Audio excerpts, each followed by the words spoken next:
Okay, enough of that. What we're going to do now is move on and talk a little bit about this paper I'm hoping to release soon, outlining the integral project I keep talking about. In my 17 or so years of activism, largely in the grassroots social movement sphere, combined with ongoing education and systems science, particularly aware of where the limits are in the spectrum of traditional activism, this project is what I have concluded is the best chance for long-term advancement, not relying on appeals to power, but building. So I'm going to walk through the opening summation of this paper, explaining as I go. The following presents a comprehensive theoretical and technical blueprint for a federated, post-monetary cooperative economy that replaces market-based exchange, profit-driven production, and hierarchical governance with a cybernetically coordinated, commons-oriented system of labor reciprocity and decentralized design. Okay, federated. This simply means joined together with autonomy maintained in each node. Post-monetary. Of course, this is a connection point to the existing system, which is important because this is a transitional system, not just an imposed final stage construct, even though obviously a fully realized non-monetary stage is embedded within. And cooperative, of course, is self-evident, but still radical, as it should be understood as an active function, not just some kind of intangible value structure. Just as competition is a regulatory mechanism in the market today, as is cooperation in integral. As touched upon in a prior episode, the transitional nature of this isn't just technical but cultural, something that's rarely addressed in the post-scarcity community. Without the needed value change away from competitive sensibilities, which takes time, it's hard to expect this type of thing to expand. Economic transformation must include cultural transformation at the same time. This is explicit in the way things get done in this idea, and competition has no technical place whatsoever. It's not rewarded, there's no incentive, but that doesn't mean competition can't still interfere in other ways psychologically as a reverberation of the market system. But I think the more people engage the new system, the more it erodes that old primitive conditioning. In the same way, early hunter-gatherer societies used to reject people's behavior that implied dominance, such as a feeling of superiority or some kind of competitive win. You can read about this work in the writings of Christopher Boehm and Marshall Salins, David Graeber as well, realizing our variability long before, in fact, the creation of markets. And it proves that we are not inherently competitive by nature once again. These early societies had regulatory processes in their culture, if you will, termed reverse dominance hierarchy, to shut down people who leaned into such immature, elitist, and destabilizing views. But in the case of integral, once again, regulation is not an issue of group expression, but rather exists in the codified structure that says the only way this idea will be successful is if everyone is collaborative and there's no other option for the system to organize. And if such conditioning is indeed successful, I think it will also contribute to the reduction of all sorts of other destructive competitive tendencies we see in the world today, as the sickness of competition is certainly not restricted only to the economic sphere, but it is indeed invigorated by it. I mean, you can't go 2 feet today without running into somebody with an incredible ego disorder out there, based on insecurity ultimately, acting competitive. Again, as I talked about with Alfie Kohn in the last podcast, it's like a public health disaster when it comes to people's competitive insecurity. And next, it reads, that replaces market-based exchange, profit-driven production, and hierarchical governance with a cybernetically coordinated, commons-oriented system of labor reciprocity and decentralized design, unquote. Cybernetically coordinated, commons-oriented system of labor reciprocity and decentralized design. The notion of cybernetic means based on built-in feedback structures for control, as integrated as technically possible. And like most things, this will be an ongoing development because there will always be something new to influence such processes, needless to say.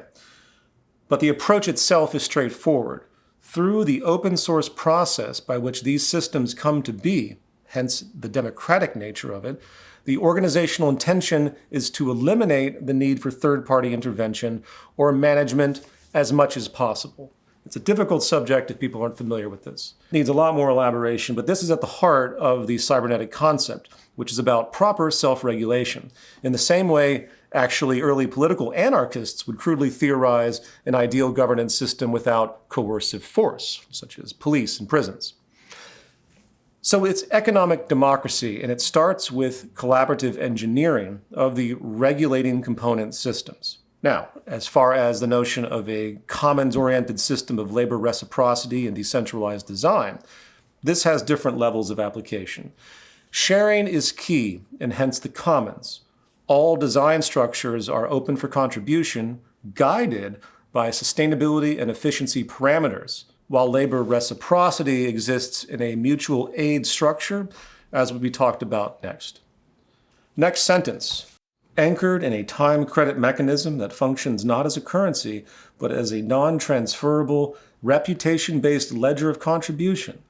The system enables individuals to access the fruits of collective production across a distributed network of autonomous cooperatives.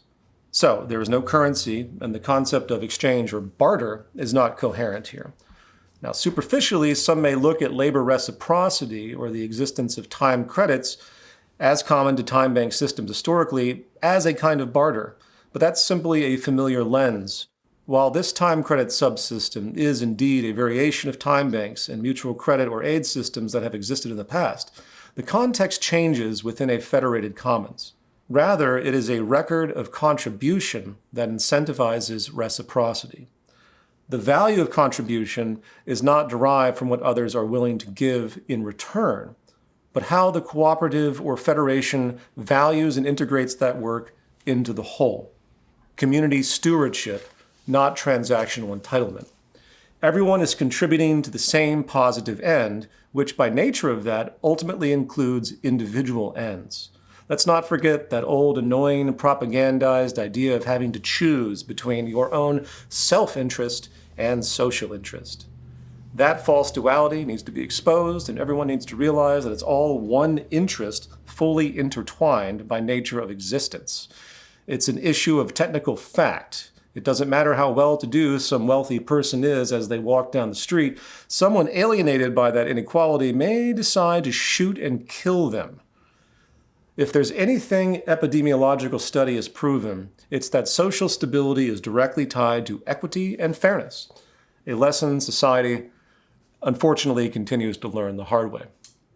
Hence, this non-transferable, reputation-based ledger of contribution is grounded in the reality that we all contribute to not only our own well-being, but to public well-being, and the system is designed in exactly that way.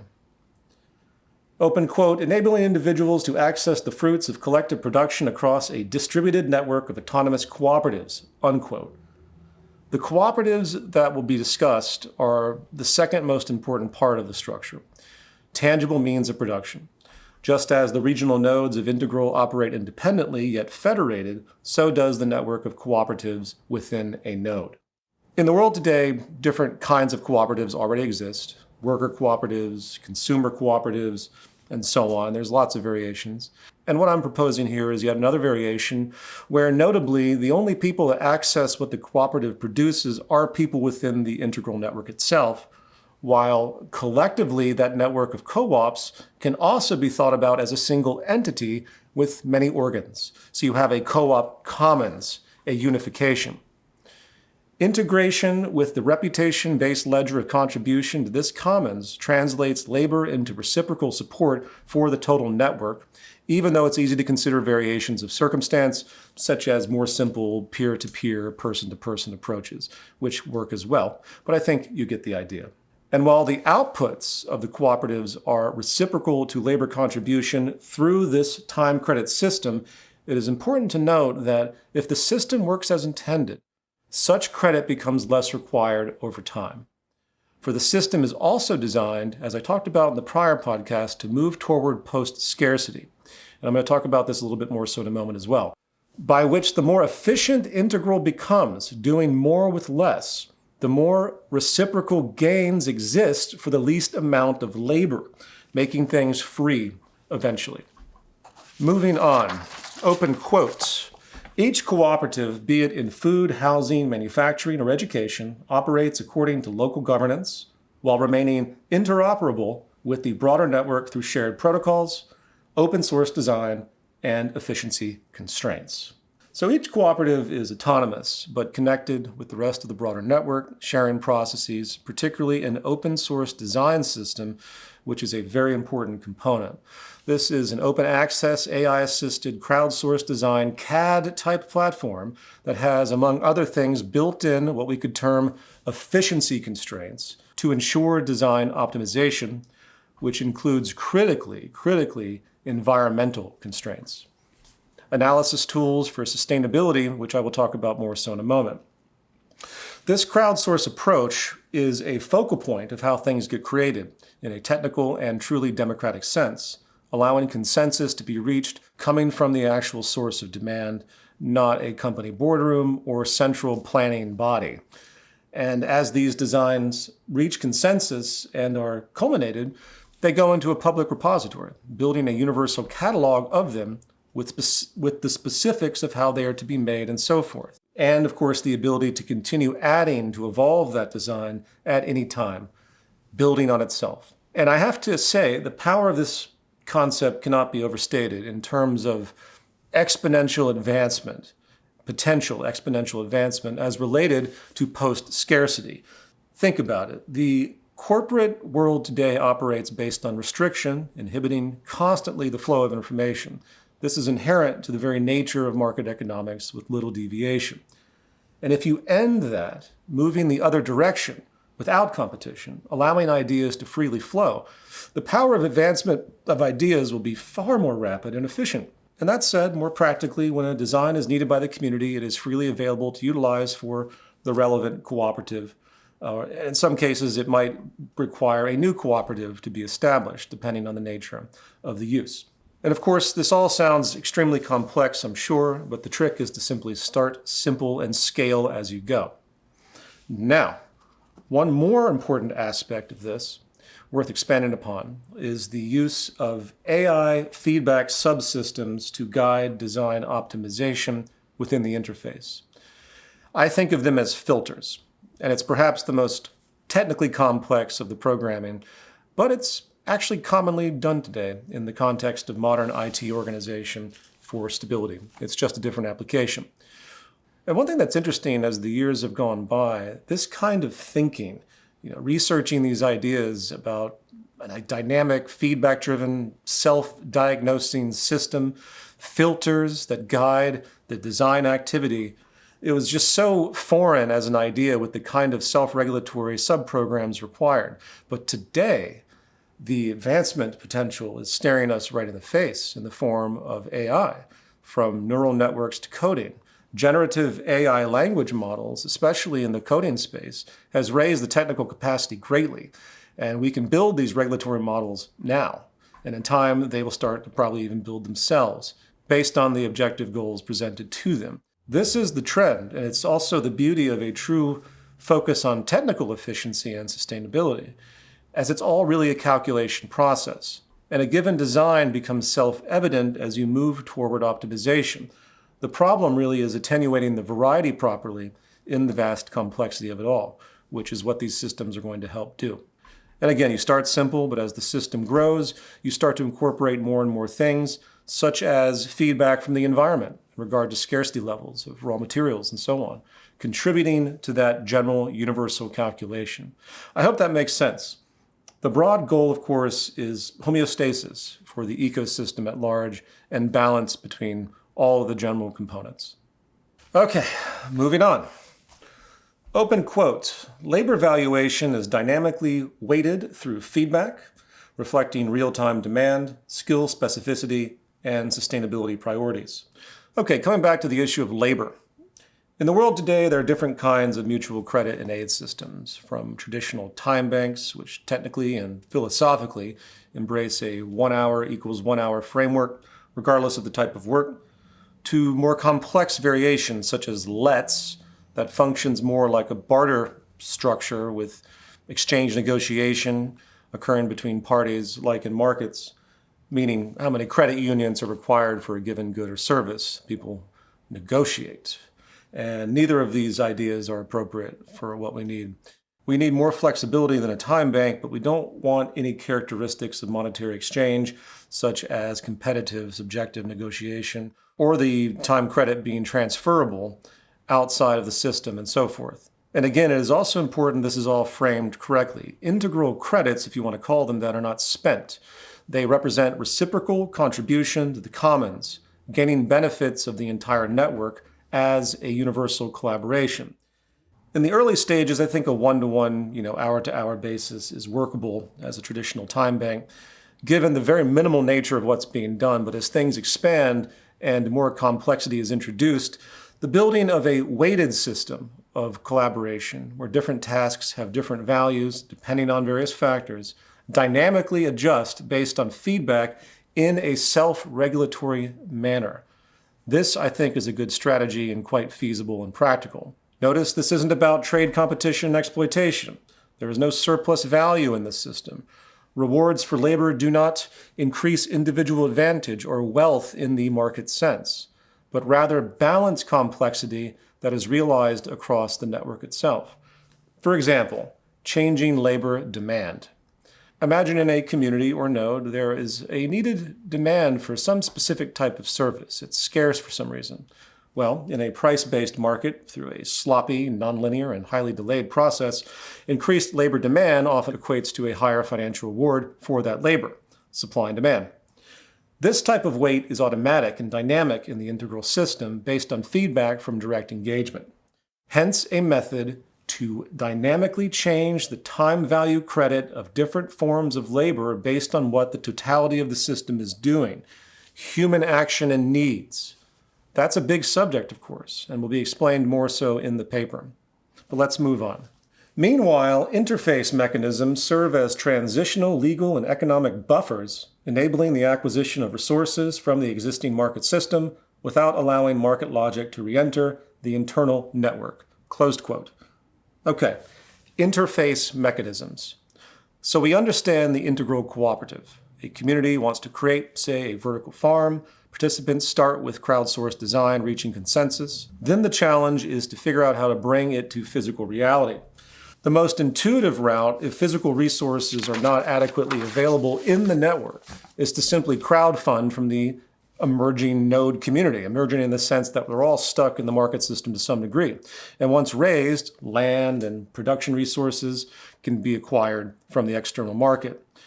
But other ideas can be employed as well, such as grant seeking, or in rare cases, perhaps a public interface cooperative that fundraises to the external, but only for that one-time thing. You know what I mean? Just a short-term purpose of raising funds in the event one of the co-ops of a given node has something to offer the broader community. But beyond that, everything stays internal. Many variations can be considered, but they all lead to the same goal, simply getting the required fiat money needed to acquire things a node can't do without to persevere. And once that money is used to gain needed materials, acquired tools, resources, and land get absorbed into the general community trust, a transformation. For example, the creation of a shared tool repository, which all co-ops have access to and so forth, tool libraries. Let's continue. Next, open quote, a distributed technical backbone built on holochain supports modular applications for tracking labor, cooperative design, governance, and sustainability screening, enabling both transparency and scalability. Now, this could change as the decentralized IT space moves very quickly these days, but as of now, holochain appears to be the best solution. Holochain is a peer-to-peer application network that's scalable, secure, and decentralized, without relying on central servers or global consensus, as is the case with blockchains that enforce a single ledger through often energy-intensive consensus mechanisms. Holochain gives each user their own tamper-proof record or source chain, while data is coordinated through a distributed hash table and validated. In other words, it's an agent-centric approach that's scalable and appears more efficient and adaptable. As of now, there's a beta version at 0.26 with lots of developer tools, and I'm sure there are plenty of opinions by folks out there that embrace these peer-to-peer type development communities, and I'm certainly open to opinions. There might be something far better out there on the horizon that I'm simply not aware of yet. I am a generalist, but I do my best. But at this stage, it's the principle that matters. And naturally, in the initial stages, there's nothing wrong with a traditional centralized network for program websites. But over time, for lots of obvious reasons, such as security, transparency, and information integrity, it all needs to move to a more advanced decentralized infrastructure. Next, moving on. Open quote, this document also addresses key transitional challenges, legal compliance, hybrid business integration, education, and the construction of a parallel political movement to protect and normalize post-monetary infrastructure. Close quote. Okay, let's start with education. Now you might ask, what does education have to do with any of this really? Well, if feedback can inform things like values for labor reciprocity, hence labor demand, so it can with skill demand, which precedes labor. Naturally, the first stage of any kind of labor skill development starts with education. This is likely a more distant ambition of the system, but it's worth the thought exercise here at the moment, where a larger order awareness of societal needs is fostered by network feedback, incentivizing youth to learn skills that are more useful to the integral ecosystem and hence general social good. You know, we never think of education in a truly comprehensive way in modern society, though it is inherent that one goal of any educational system is, of course, to produce social contributors through skill specialization and so forth. The problem, of course, is today the driver of interest tends to be money, not contribution or even personal interest, and hence the whole thing is skewed at the root. It's not difficult to imagine an integral cooperative established for public education based around the same time credit system, but instead incentivizing students to seek advanced education for the needs of the society and using time credits to incentivize them. Put another way, deficiency found in the system where something needs to get done, but there's a lack of labor to do it, the system feeds back and establishes credits to be granted to those in reciprocation to help education toward that goal. And again, this is a more advanced idea, but it's worth thinking about, especially by comparison to everything in the modern day, where advanced education is one of the greatest financial burdens out there, at least in the United States, where in reality, so to speak, people should be rewarded to go to school directly, not punished. It's one of the more catastrophic failures of the modern world. Okay, and next we have hybrid business integration. This is another more advanced stage concept. So we've already discussed the ground-up development of cooperatives, allowing, for example, a 3D printing house co-op to take designs from the open access design system and convert them into tools or furniture, etc. I hope this part of the network is clear. It's very straightforward. Now, what about existing establishments, money-based restaurants or local shops? Well, one idea is to establish ways to interface with such willing capitalist institutions in the interest to pull them in, incentivizing them to morph their structure in favor of integral. The leverage point is to have partial payment for labor or partial sales for customers to use the integral time credits, along with other merger points such as a co-op maybe providing some material support to the business once again. As stated before, the goal of the co-ops is to be 100% off the grid from the market to whatever degree, and I know this may seem like a contradiction. However, this interfacing is strategic, and it's about absorption, about getting that older market establishment to morph into integral, which is advantageous in a few ways, needless to say. As I said in the last podcast, it is the transitional factors that will determine the outcome more than any idealized model goal. When we view the world today, we see all these commercial institutions. Instead of seeing them as something to override or replace, we try to see them as becoming repurposed. And part of integral is to carve a path to do that. And this hybrid idea, which may sound far-fetched, is not unheard of.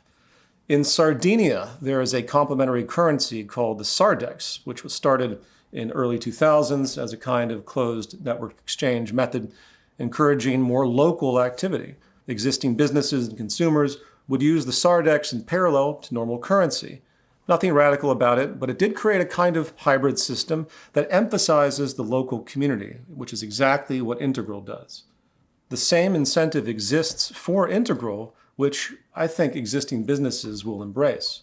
This hybrid potential, I think, is very strong once sustainability aspects of the system are more understood by the public. Most people today, you'll find, shrug their shoulders when it comes to how to be actively sustainable in their lives, beyond throwing things into a recycling bin. Integral gives them a system-level solution, at least in part. And I think it will be an attractive aspect once understood once again, in the same way people go to package-free shops or whatever kind of so-called conscious consumption many fashionably pursue. So many people out there want to find a deeper way to be more sustainable in their daily lives. And while it may take time for integral to really establish itself in a notable way, the principles will be very attractive to a lot of people in the sustainability movements out there. So much so that I would even anticipate major existing environmentalist organizations like Greenpeace to rapidly support it. There's really no other option out there.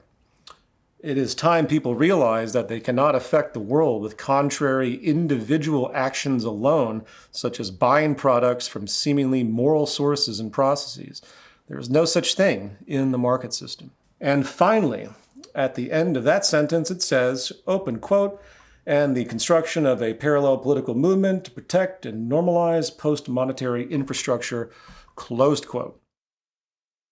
This isn't about acquiescing to the toxic political system, but understanding the need to influence public opinion and, in effect, lobby for this social transition, protecting what is being done. I will add that even if part of society moved into this kind of system, it would still be proportionally helpful, increasing public health and environmental sustainability. And as these communities form, so does political identity. This identity is ideally global. Political parties could be established regionally in the name of integral, showing solidarity, even if they have no perceived significant impact on elections occurring.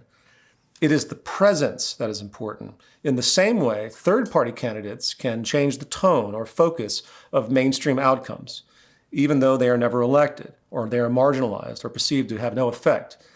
I hope that makes sense. This kind of political cloud is going to be important to preserve this system as it expands, essentially justifying it and getting the public to support its sustainability protocols, which is its biggest strength. Okay, next, open quote.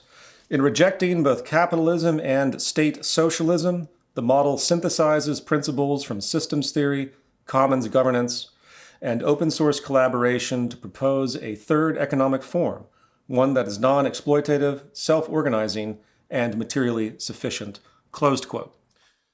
This summation is to simply emphasize the historical and conceptual differences in this decentralized, fundamentally horizontal approach. A system rooted in an active democratic process that doesn't merely vote on some particular thing in society, but rather through integrative participation that gets to the heart of cybernetic feedback once again. It works on different levels, including collaboratively designing the very self-regulatory mechanisms that govern the society itself, the infrastructure underneath the systems, if you will. Such is completely different from everything major world powers have done thus far, and very much outside of the awareness of the average person, still locked into a capitalism versus socialism false duality. The only semi-workable example I can think of that attempted something like this was Stafford Beer's project Cybersyn in Chile. And I will add that while Stafford Beer's viable system model is not talked about explicitly in the description of this paper as of yet, it is implicit because the logic behind that thinking is very effective. And finally, open quote, emphasizing recursive organization, participatory democracy, and ecological accountability, this document offers a path beyond market scarcity and bureaucratic centrism toward a post-capitalist civilization grounded in cooperation, sustainability, and cybernetic coordination, unquote. And I think I've covered most of this. The recursive nature allows for coherence and scaling. Participatory democracy is rooted in the process of engagement itself, not exactly voting, even though in, say, the realm of a co-op, management may still use older consensus processes, as we see with board members of a nonprofit today. And the notion of moving past market scarcity is again important because, as I talked about in the prior podcast, the system doesn't exploit scarcity and is rooted in technical efficiency, not market efficiency. And this means the system will naturally gravitate toward post-scarcity, constantly doing more with less, if it is allowed to. And over time, what will happen with the cooperatives is access to the fruits of the network will increasingly require less labor and hence ultimately become free over time. Now, I hope by the time of the next podcast release, which I'm trying to make more frequent and shorter, this paper will officially be out there for critical analysis. And I will note that I've gotten some criticism about all of this by people assuming I'm some island trying to do my own thing, and that's not the case. I'm simply following through with my own work with the best and most thorough approach I personally can before I open the floodgates of everyone else's opinions. So I'm going to leave it at that for now.